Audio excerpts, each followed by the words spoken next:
தமிழ்நாடு மக்கள் அனைவருக்கும் வணக்கம். நேற்று கரூரில் நடந்த பிரச்சனையெல்லாம் பார்த்தீங்க. நம்ம மக்கள் எல்லோரும் யோசிக்கணும். கிட்டத்தட்ட ஒரு 40 வருஷமாக ஒரு குறிப்பிட்ட கட்சிக்கே நம்ம மாற்றி மாற்றி ஓட்டு போட்டு தான் வர்றோம்.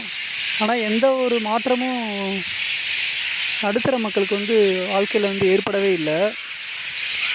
ஒவ்வொரு கட்சியும் இன்னொரு கட்சியை குறை சொல்லிட்டு அவங்க தான் மேலும் மேலும் முன்னேறிட்டு போகிறாங்களே தவிர அவங்களுக்கு வாக்களித்த மக்கள் எந்த ஒரு விதத்துலேயும் முன்னேறுற மாதிரினே தெரியல.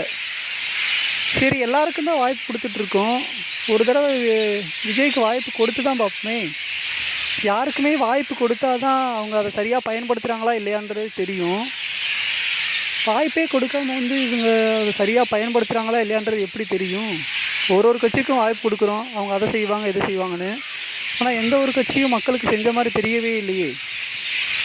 விஜய் ஆக்டராக கூட இருக்கட்டும், யாராக வேணா இருக்கட்டும், நல்லது செய்கிறதுக்காக ஒருத்தர் புதுசாக வரும்போது அவருக்கு வாய்ப்பு கொடுத்து தான் பார்ப்போமே.